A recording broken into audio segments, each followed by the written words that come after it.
Right now, conservative activist Charlie Kirk is shot and killed at an event in Utah. We have the latest as law enforcement search for the suspect. Pleasantly cool conditions out here on the patio for today. We have some really warm temperatures on the way. When we might make 90 degrees, I'll let you know.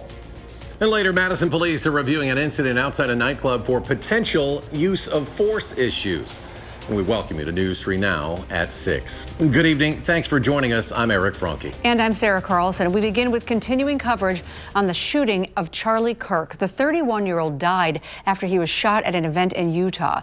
The director of the FBI now says that a person of interest is in custody. Charlie Kirk was invited by a student group and was speaking when it is believed a shot was fired from a campus building about 200 yards away. Torian Small following the story from the White House, where the president got word of the violence. It happened in broad daylight at an event at Utah Valley University. As Charlie Kirk addressed the crowd, a single fatal shot was fired. I hear up top, I just saw him grab, it looked like his neck, and there's just blood pouring out everywhere, and his eyes kind of rolled back. This video shows security rushing 31-year-old Charlie Kirk to the hospital.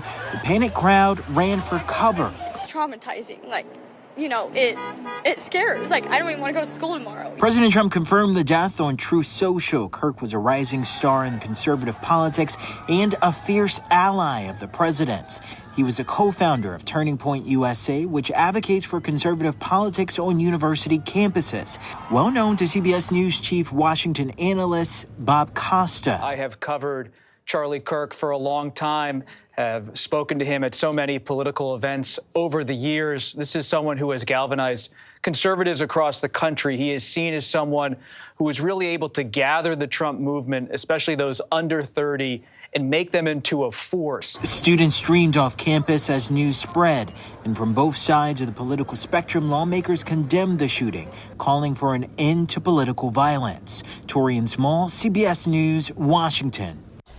Meanwhile, in honor of Charlie Kirk, President Trump is ordering all flags to be lowered at half-staff until sunset this coming Sunday. And right now, several local lawmakers are condemning the shooting. Senator Ron Johnson tweeting, "Please say a prayer for Charlie, his family, and his team." From Senator Tammy Baldwin, "There is no two ways about this. Political violence has no place in America. I am keeping Charlie and his family in my thoughts in this truly horrifying moment."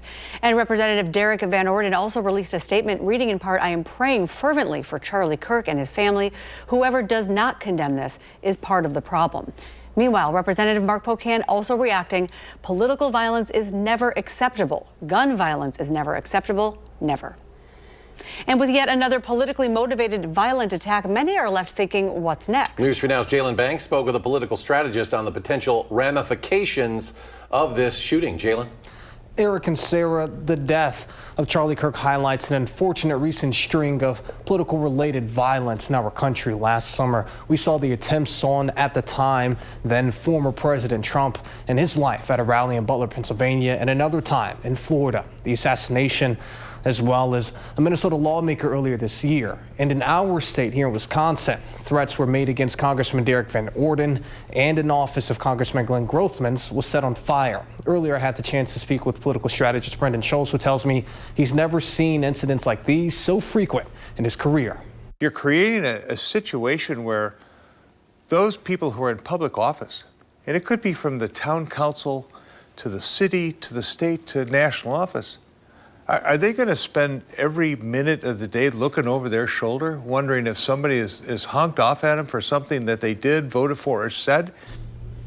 Schultz believes a swing state such as ours may have to make adjustments to how we conduct political gatherings. Maybe you have to rethink access. Maybe you have to rethink how you're going to do big public events, rallies, and those sorts of things, whether it's in the Capitol in politics, somebody's campaign, they do a big rally, whether it's at the university or other institutions where people gather. This is a very hard departure from what we expect people to do in political discourse. Civility is, slowly going away. And Charlie Kirk visited UW-Madison's campus last fall during the presidential election season for an event similar to the one at Utah Valley University. Sarah, Eric. All right, Jalen, thank you. And we'll bring you the very latest updates as we learn more about this developing story. Download the Channel 3000 News app. Just search Channel 3000 wherever you get your apps. In other news, a student was arrested following a report that they may have had a weapon at school. This happened at Madison's La Follette High School. Madison police say a gun was recovered off campus and a 17-year-old student has been taken into custody. Principal Matthew Thompson says that there was no disruption to schedules or daily routines at school. He added that it is important to lift the importance of if you see something, say something. Madison police continue to investigate. An incident in downtown Madison over the weekend is now under review by the Madison Police Department. It was early Sunday morning. Officers responded to a series of fights outside Roxy's Bar, that's on West Gorham Street. Video of the arrest shows what looks to be a group of officers punching a suspect on the ground. Madison police say the department is reviewing the footage for potential use of force issues. Anytime that there's a complaint of excessive force, it is handled through our professional standards and internal affairs. Based on the number of officers that were involved, each of their individual actions, each of their individual uses of force, all will be looked at and determined appropriateness. Now, Hartman says there was, quote, a lot of resisting arrest from the subjects involved. 4 arrests have been made. Both the parties involved in the original disturbance and the officers' actions do remain under investigation. Well, turning to weather now, let's check the first warn forecast with Chief Meteorologist Alex Harrington out on the weather patio, and not so bad out there right now. No, not at all. We have quite a bit of cloud cover that I said would be around today that held those temperatures down to pretty comfy values for this time of year. We're expecting a few days ago today to be in the middle, maybe upper 70s. It just takes a little bit of cloud cover and it'll be a little bit cooler. We've got 69 in Madison, 73 in Janesville, 71 and 72 in the Wisconsin River Valley, and 69, our friends up to the north, up towards the Camp Douglas area. Right now, here with our first warned weather cam, looking at that Edgewater view here of Lake Mendota. Calm winds that do point, though, up just a little bit. When it gets closer to 60 degrees, you feel just that touch of humidity in the air. But with the actual air temperature 69, it's still, again, pretty comfy out here. Now, planning our night tonight, temperatures going down to the 60s. Skies will clear on out, but we have some fog in the forecast. We need to track that together. 80s by the end of the week. Dare I say some places could reach near 90. I will let you know when, and we'll talk about those rain chances that are coming up this weekend and which day stands the best chance of us getting wet. All right, Alex, thank you. A terrifying bus crash was caught on camera in Racine. Take a look at this video from last week. You can hear the screaming passengers as Shamia Anderson crashed into the bus after hitting a Jeep. And you can see the moment that bus driver slams on the brakes as Anderson hits the bus. 2 other angles show several passengers bumping into each other and at least 1 passenger falling down when this happened. Investigators report 11 people were injured in this crash, and witnesses say Anderson was driving really fast, swerving in traffic just before that hit. She's now being charged with 25 felonies and 4 misdemeanors.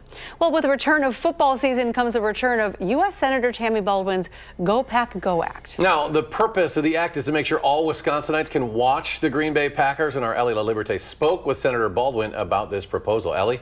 Yes, Sarah, Eric, the Go Pack Go Act looks to change media markets which determine TV programming like news and sports. You can see the map of all these markets here behind me. Now, there are 13 Wisconsin counties assigned to out-of-state markets like Minnesota or Michigan. So that means if the Lions or the Vikings are playing at the same time as the Packers, people in those 13 counties won't necessarily see the green and gold. But if passed, this legislation gives those people the chance to choose between the out-of-state market they're assigned or to Wisconsin media.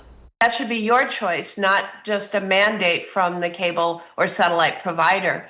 And they have the logistic capacity to do this. They just don't want to, and that's where this bill comes in. Tells them that they must provide Wisconsinites with that choice.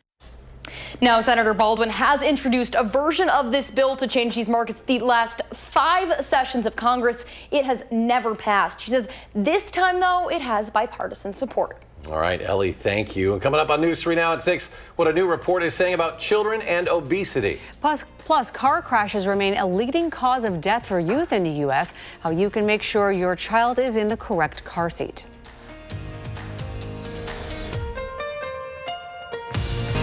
You're watching News 3 Now at 6. For the first time ever, obesity has become the most common form of malnutrition among school-aged children all around the world, surpassing the number who are underweight. A new report from UNICEF reveals 188 million kids are now living with obesity. UN health experts blame ultra-processed foods and unethical marketing of junk food for shaping unhealthy diets, especially in schools. We still do see the highest numbers in North America, in Latin America and the Caribbean, and in the Middle East and North Africa, but this is happening in every region around the world. Now, the fastest growth is happening in low and middle income countries where children face the double burden of poverty and poor nutrition. UNICEF warns childhood obesity can lead to a lifetime of health issues, including cancer, diabetes, and heart disease. Well, September is National Child Passenger Safety Month, and safety advocates are urging all parents to keep young kids safe in their vehicles. In 2023, motor vehicle crashes killed more than 1,000 children aged 14 and younger.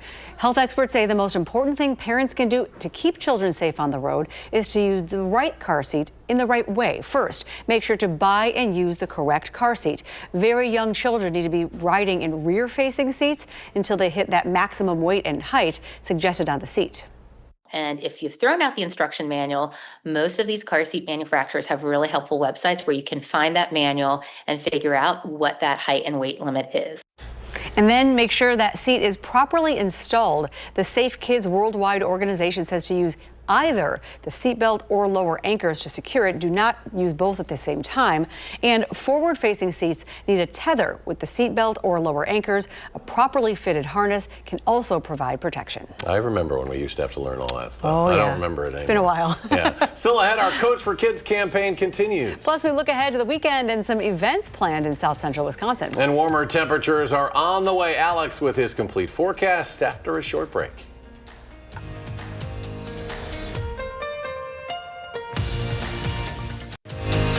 You're watching News 3 Now at 6. Welcome back, everyone. The Coats for Kids campaign continues to roll on. Thanks to yesterday's donations, our coat total is now up to 369, but we're looking for more, and there's still plenty of time to help. We're looking for kids' winter coats, jackets, and accessories. There is a special need for infant, toddler, and larger teen sizes, and adult sizes are always welcome. You can make donations at any Madison area Clinky Cleaners from now until October 4th. And if you don't have a gently used coat but still want to help out, just hop on to channel3000.com/coats for kids, and there you'll find links to our Amazon wish list, financial donation page, or volunteer sign-up page. Well, the Wisconsin Dells gearing up for Wazawa Days this weekend. Wazawa means fun time in native Ho-Chunk. I think the proper pronunciation is actually Wajawa. I keep butchering it. I've practiced it all day. But the Fall Festival is filled with free family activities, including an arts and crafts fair, an antique flea market, Maxwell Street Days, live entertainment, and a 100-unit parade. Wajawa Days happens every year the second weekend after Labor Day, and the event runs Friday through Sunday. And also happening all weekend long, Walktoberfest returns to Wanakee with plenty of food, beer, and fun. This will be the 21st annual German celebration. There are events happening for the whole family Thursday through Sunday across the village. And summer-like temperatures returning for the rest of the week. Alex now with a complete look at the forecast. Yes, get ready for the temperatures to soar up to near 90 degrees by the time we get to Saturday, maybe even that lasting into Sunday. Don't forget, in the town of Jefferson, I'll be there for the Gamelikite Days parade emceeing on Sunday, and it's going to be a warm one with temps in the mid-80s. Humidity is going to be up there as well. Then the temperatures slowly work their way down back to normal for this time of year as we start to approach the very first day of fall. The muggy meter, though, really jumps up here on Friday going into Saturday, lasting into Sunday at times in the humid to very humid range. With that humidity, with the heat, that brings a chance for a couple of showers and thunderstorms. But right now, weather models are all at odds. And when is the best time that we're going to see shower and thunderstorm activity? Just looking at some of those weather models right now, and it does look like we have that chance Friday night, and then perhaps again as we go into Sunday night as another frontal system comes through. As we get a little bit closer, it'll be a little bit more clear when those possible showers and thunderstorms may make it through the area. But overall, rain chances are not looking widespread at this point in time, even though we will be warmer and we will be more humid. And we could use some of those raindrops in parts of southern Wisconsin for the year. I keep showing this now. Now we're down to 0.4 of an inch for the year. We're nearly an inch below normal for the month, and we're 10 days in to the month of September. And wait till you see the extended that I promised during the 5 o'clock newscast. Do I have some hope there? We'll show you in just a moment here. In the mid-50s for lows tonight, a little bit of fog. And remember, I'm always an advocate for making sure when we have fog in the forecast, you take that seriously, because you can be up at the top of the hill, go down into a ravine, and then you get very low visibility, and you're sometimes not quite sure what's ahead of you. That could be the case in the Dells with a half-mile visibility. Tonight's dense fog is not quite as dense as what I'm expecting as we go into Friday morning. Burns off quickly during the day on Thursday. Look at this, more widespread as we head into Friday morning, 5, 6, 7 o'clock, possibly getting down to a quarter-mile visibility to the north up towards Juneau, Adams, Marquette, and Green Lake counties. So slow it down if you need a little bit of extra time to get to work or to school Thursday morning, and then again on Friday morning. We'll do highs up near 80 degrees on Thursday. That fog will burn off. We'll have plenty of sunshine for Thursday. And then that all-important Packers forecast coming up here. There's that stretch of 80s, staying in the 70s way out into the extended. Lows in the 60s, so just a touch of that mugginess coming back to southern Wisconsin, just to round out those last few official days of summer, but we're going to go beyond that. I keep showing the extended forecast. We're going beyond the 22nd, which is the first day of fall. I know you like this, because this is that warm stuff that's going to stick around, and we may just be right on the edge of an area that has a little bit better chance of being rainier than normal, which we could use a couple of those raindrops too. No raindrops for the Packers game Thursday night, high and dry. Temperatures in the 60s. Just bring a light jacket, but that's par for course for football weather. And summer was never going away yet. Nope. Not yet. Not yet. It's also so hot the M&Ms may melt in your, not just in your mouth, but in your hand. There's a new flavor for the legendary candy that melts in your mouth, not in your hand. Today, honey roasted peanut M&Ms are hitting store shelves. According to the company, they combine the, quote, perfect blend of crunch with a touch of honey sweetness. The new flavor will be a permanent member of the M&M's lineup. In addition to the classic plain and peanut, other flavors include pretzel, peanut butter and jelly, cookies and cream, caramel, and chocolate pumpkin pie. I'm hungry. Still ahead in sports, the Packers may be a little short-handed for tomorrow's game against the Washington Commanders. We'll take a look at who's on the injury report next in sports.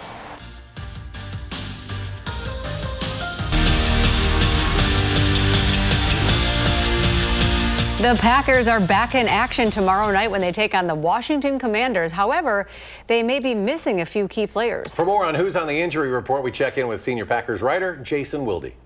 Playing on Thursday Night Football on a short week is hard enough. It's even harder if you are likely to play without two of your starting offensive linemen. And that is the situation the Packers are looking at as they get ready for tomorrow night's game against the Washington Commanders at Lambeau Field. Two of their starting offensive linemen, right tackle Zach Tom and left guard Aaron Banks, are listed as questionable for the game. The Packers did not practice all week, but if they had, neither of them would have been able to practice per the team. Zach Tom has an oblique injury that occurred in Sunday's win over the Lions.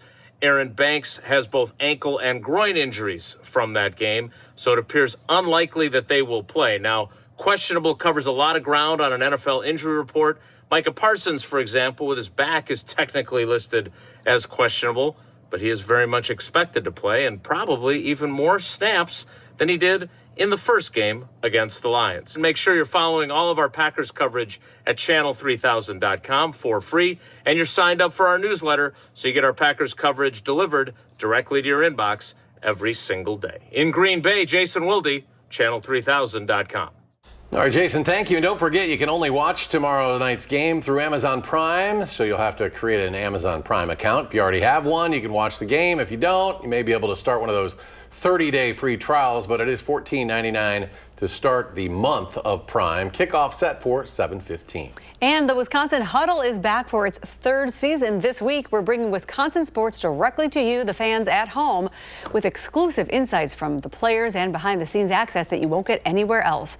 Wide receiver Tretch Kekahuna is the guest player this week, and the first episode is scheduled to air this Friday at 6:30. You won't want to miss it. Meanwhile, Brewers dealing with a bit of a slump. They are swept by the Texas Rangers. 6-3 the final today. Milwaukee Happy to be heading back home. 3-game series against St. Louis Cardinals. First game Friday at 7:10. And a final check on our forecast.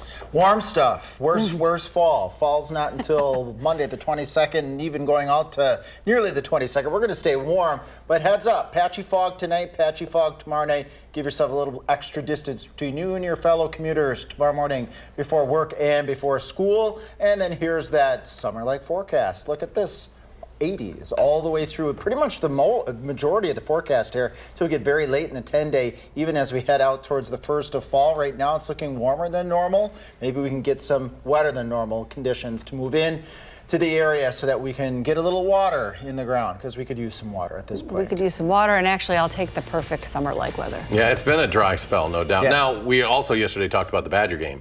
A lot of heat down there. For any fans who might be going to Tuscaloosa, it's going to be a hot one. Yep, hydrate. It's going to be in the 90s in Tuscaloosa this weekend. Well, we're kind of close to that this weekend, just not as hot as down there. We don't have that southern humidity sway that they have down there. Alex, thank you. Yeah, thank you, Alex. Thanks for joining us for News 3 Now at 6. Coming up next is Entertainment Tonight. And our next newscast, of course, coming up tonight at 10. And you can always find us streaming 24/7 on Channel 3000+. Thanks for watching. See you at 10.